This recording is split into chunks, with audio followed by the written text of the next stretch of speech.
Bonjour tout le monde, ça me fait plaisir d'être là. Vous allez remarquer que j'ai une voix un peu enrhumée. En effet, c'est ce que ça fait avoir un fils à la garderie. C'est pas de la COVID au moins, donc ça fait au moins ça. Fait que ça me fait bien plaisir d'être là pour vous parler de radiothérapie stéréotaxique. C'est un sujet qui m'est très cher. J'aime beaucoup cette technique-là. Je vais vous en faire part un peu de pourquoi c'est si révolutionnaire et magique. Donc, pour objectif de présentation, je vais vous parler un peu des indications, hein, pourquoi qu'on fait ce genre de traitement-là. Je vais vous parler des étapes, de qu'est-ce que ça l'implique.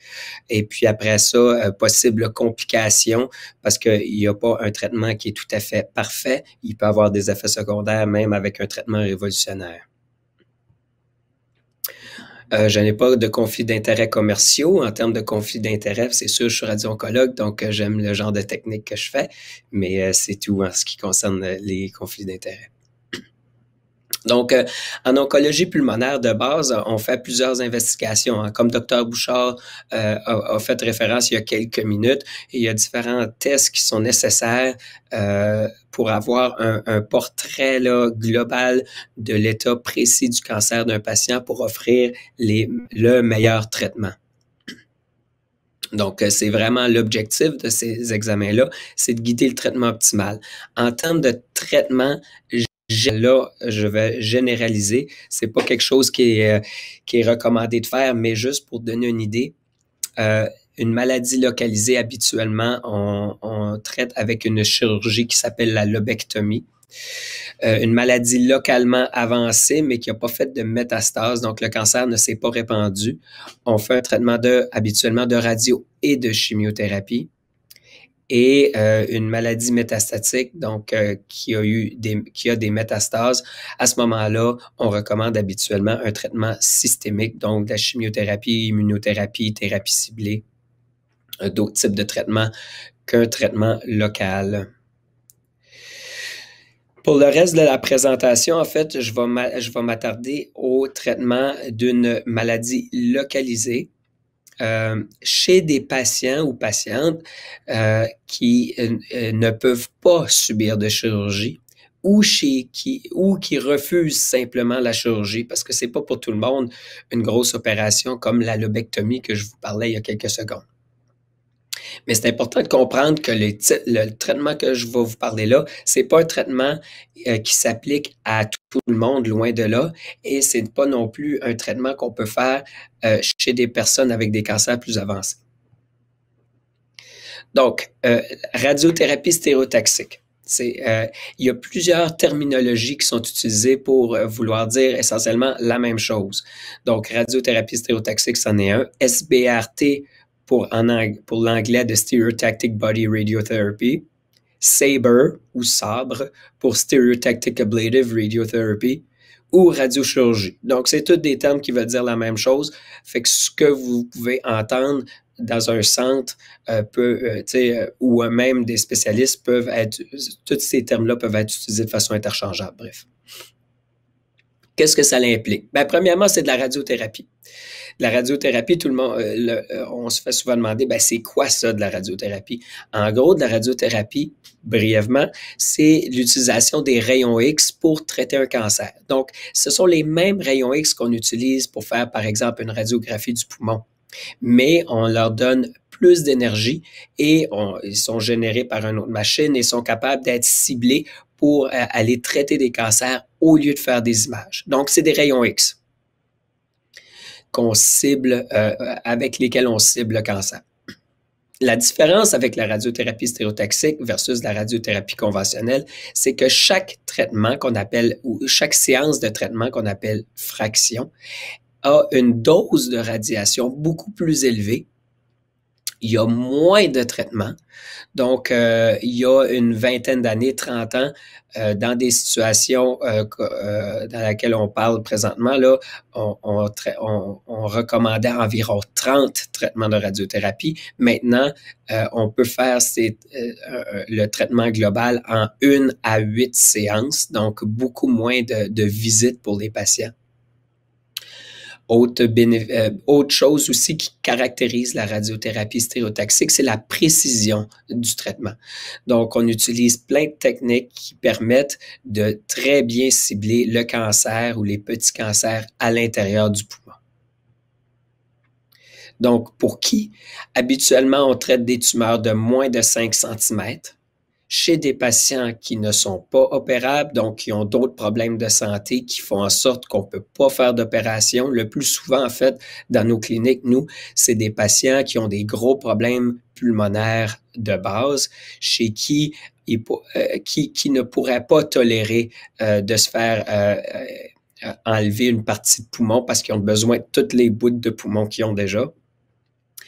Et c'est aussi, ça s'applique aussi chez des patients qui veulent pas se faire opérer. Hein. On pense quand même que, juste d'emblée comme ça peut paraître un peu bizarre de refuser une chirurgie, mais en fait, ça fait partie de nos journées. C'est très fréquent qu'il y a des gens qui se disent, moi, je veux vraiment pas toucher à ça, je veux pas me faire opérer. Fait que donc, chez ces patients-là, la radiothérapie stéréotaxique devient une bonne option de traitement. Pourquoi est-ce que c'est révolutionnaire? C'est non invasif. Je vais vous expliquer, je vais vous montrer des photos un peu de comment ça se passe, mais c'est vraiment pas difficile pour les patients. Ça a peu de toxicité.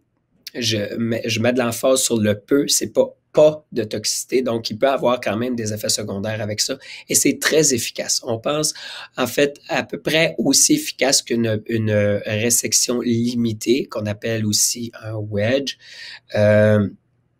Mais pour donner une idée, c'est un excellent deuxième choix chez des patients qui ne peuvent pas avoir d'opération ou qui refusent. Donc, les étapes. Premièrement, il faut avoir la consultation avec un radio-oncologue. La consultation, c'est l'évaluation initiale habituellement. Par la suite, il y a le processus qui s'appelle la simulation. La simulation, maintenant, ça consiste essentiellement en un scan de préparation de radiothérapie qui est fait dans un département de radiothérapie. Donc, on ne peut pas réutiliser les autres examens que vous venez juste d'avoir. Il faut qu'on ait notre propre scan dans notre département. À ce moment-là, on fait des petites marques sur vous, puis on crée aussi un coussin qui est moulé spécifiquement pour vous, pour que vous soyez capable de reproduire très précisément la même position durant les traitements. Après ça, il y a le processus de préparation du traitement qui nécessite environ 2 semaines. Il y a toute une armée de technologues, de physiciens, il y a plein de monde qui sont impliqués là-dedans. Ça prend du temps, c'est pas juste quelque chose qui traîne sur le bord d'un bureau, là. C'est un processus qui prend quand même assez de temps. Après ça, on fait le traitement. C'est un traitement par jour. Habituellement, c'est des journées consécutives, mais il peut y avoir certaines variations. Donc, par exemple, si on fait 4 traitements, souvent, ça peut être, par exemple, jeudi, vendredi, lundi, mardi, à peu près dans ces eaux-là. Après ça, on fait un suivi avec un autre scan, 3, même ça peut aller jusqu'à 6 mois après le traitement, pour se donner une idée de comment le patient ou comment le cancer commence à répondre au traitement. Donc, c'est important de comprendre que ce n'est pas le genre de traitement qui donne des résultats immédiats. Ce n'est pas comme une chirurgie qu'on enlève puis that's it. C'est un traitement qui nécessite du temps par la suite. Donc, voici moi sur le scan de préparation pour vous donner une idée un peu à quoi ça ressemble. Donc, on fait sûr que les patients sont confortablement installés. Et ça, c'est ce que ça nous donne, en fait, le scan. Puis, je vais vous faire jouer un peu une petite vidéo, là, mais on voit la tumeur qui bouge à l'intérieur du poumon avec la respiration de la personne. Fait que ça nous permet de s'assurer qu'on est toujours en train de traiter le cancer, peu importe où est le cancer durant le cycle respiratoire. Donc, voici un peu à quoi ça ressemble une salle de traitement de radiothérapie. J'avance là-dedans. Vous voyez, il y a un certain corridor pour de la radioprotection, pour la protection du personnel. Et là, on voit la machine de radiothérapie et on voit la genre de table-là. Cette table-là est sur laquelle les patients sont couchés pour recevoir le traitement. Vous voyez donc, c'est quand même assez ouvert. C'est une salle qui est assez spacieuse. Puis si vous regardez quelques secondes, là, on voit un beau ciel artificiel au plafond pour changer les idées pendant que le monde reçoive le traitement. Donc, c'est pas plus énervant que ça comme salle de traitement. Ça, ce qu'on voit là, c'est la console. On voit qu'il y a beaucoup de caméras dans la salle. Il peut évidemment pas avoir personne avec vous durant les traitements, mais on vous a toujours à l'œil avec nos caméras. Ça, c'est l'appareil, encore une fois. Puis, je l'ai filmé ici en train de tourner tranquillement. Donc, durant le traitement, les patients sont installés sur cette table-là avec la machine qui tourne tranquillement comme ça. Donc, ça touche pas aux gens, ça fait pas mal. Le traitement comme tel, on sent rien de spécial. On regarde le beau ciel artificiel, puis on écoute de la musique, puis ça se passe. Ça dure environ 30 minutes, en tout et partout. Puis ça, pour ceux qui sont un peu plus intéressés dans la technologie, mais ça, c'est en arrière de l'appareil. Fait que c'est à ça que ça ressemble. C'est extrêmement précis, ces appareils-là. C'est très coûteux, bien entendu. Puis moi, j'aime bien pouvoir jouer avec ces bébelles-là. Donc, la perception du traitement, comme je vous disais, aucune plainte durant le traitement, on sent rien. Après le traitement, dans la soirée, les jours qui suivent, la fatigue est quelque chose d'assez fréquent. L'intensité de cette fatigue-là peut varier énormément d'une personne à l'autre et de façon intéressante et pas vraiment reliée à l'état général du patient avant le traitement. Les effets secondaires à plus long terme, ça peut entraîner une fatigue un peu plus soutenue. De la toux, dyspnée, c'est le terme médical pour de la difficulté à respirer. La pneumonite radique, c'est une inflammation des poumons qui est due au traitement. Ça peut nécessiter même un traitement à part entière pour aider. Ça se manifeste par de la difficulté à respirer, de la toux, puis pas bien se sentir en général. Ça peut arriver des semaines, même des mois après le traitement. Même chose pour l'inconfort et de la douleur au thorax. Ce qui arrive, c'est qu'il y a des nerfs qui passent entre les côtes, tout le tour du thorax. Puis des fois, ces nerfs-là peuvent se faire irriter par le traitement. Puis à ce moment-là, ça peut entraîner de l'inconfort. Le plus souvent, c'est un petit inconfort, mais des fois, une douleur franche et peut nécessiter des traitements pour aider avec cette douleur-là. Dans les années qui suivent le traitement, il y a un risque un peu plus élevé de fracture de côte parce que les côtes peuvent se faire fragiliser par le traitement. Mais ça, c'est pas pour tout le monde. Puis on donne pas d'indication précise là, pour essayer de prévenir ça parce que ça arrive assez rarement. Il y a d'autres choses qui peuvent arriver avec les traitements de radiothérapie stéréotaxique. Pardon. C'est à voir avec un radio-oncologue spécialisé en fonction de où précisément à l'intérieur du poumon le cancer est situé. Donc, au niveau du taux de contrôle du cancer, parce que c'est souvent la question qu'on se fait poser, en fait, ça dépasse, selon des études, c'est environ 90 à 95%. Donc, c'est un traitement qui est très efficace. Semblable même à une résection limitée, mais il n'y a pas d'études qui nous comparent un et l'autre. Fait qu'on est un peu pogné avec ça, mais c'est un traitement qui est très efficace, ça, on le sait, puis on le voit tous les jours. La survie globale en lien avec le traitement, sans traitement, on tombe à environ 22% à 5 ans et avec le traitement, environ 60% de survie globale à 5 ans. C'est important quand même de comprendre que c'est souvent chez des gens qui ont plusieurs problèmes de santé. Et donc, ils sont pas nécessairement, les chiffres que je vous dis là, c'est pas nécessairement des gens qui sont décédés du cancer du poumon. Ça peut être bien d'autres choses, comme on le voit à chaque jour, là. Donc, bref, le traitement de radiothérapie, c'est un traitement qui est très efficace, qui a des bénéfices, qui est peu toxique, donc c'est pas très difficile à passer à travers pour la très grande majorité des gens. Même chez des patients donc hypothéqués, puis là je parle pas d'hypothèque sur une maison, mais je parle d'autres problèmes de santé. Donc des fois on traite des gens qui ont vraiment qui ont plusieurs difficultés en lien avec plusieurs problèmes de santé et on obtient un très bon succès. Donc ça a entraîné vraiment une révolution dans le traitement des petits cancers du poumon.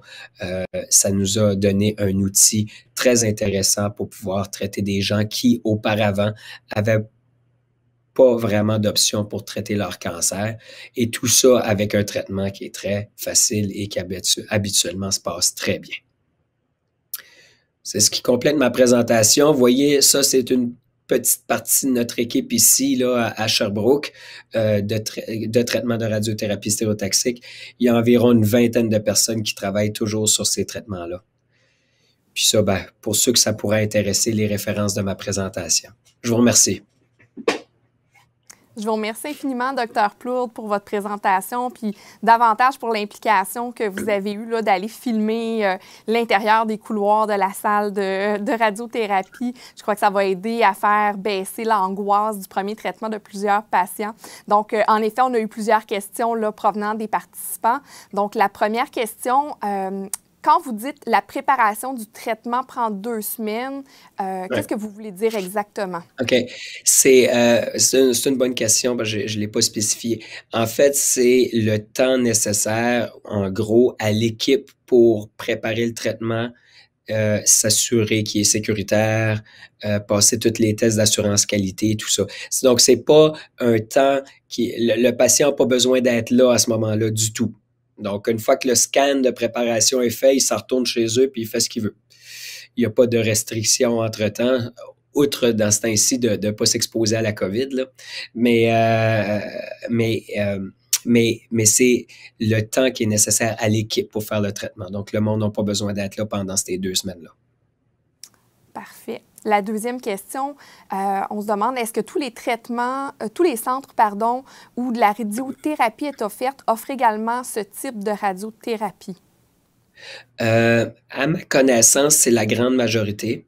Je pense qu'il y a encore certains centres périphériques qui sont pas, qui offrent pas cette technique-là, mais la majorité, mais pas tous, mais la majorité des centres au Québec l'offrent.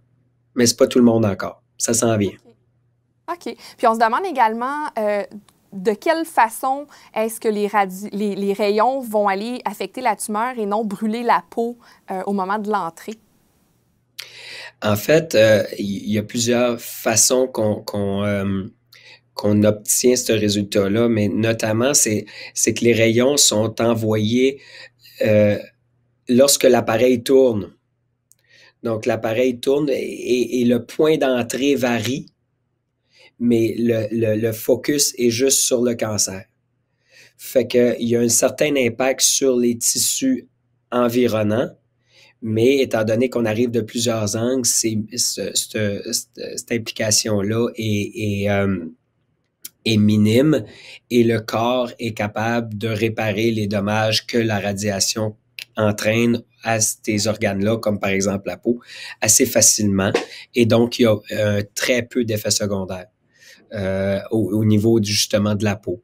Fait que c'est un concept assez de géométrie finalement qui s'additionne en focusant tous ces rayons-là sur le cancer. J'espère que ça répond à la question. Là, c'est quand même assez difficile d'expliquer ces concepts-là juste comme ça, là, sans faire de petits dessins. Puis, Vous faites très bien. Bien, encore une fois, bon. je vous remercie infiniment d'avoir participé à notre activité d'aujourd'hui pour votre contribution. Puis, je vous souhaite une excellente fin de journée. Ben, merci beaucoup, ça fait plaisir.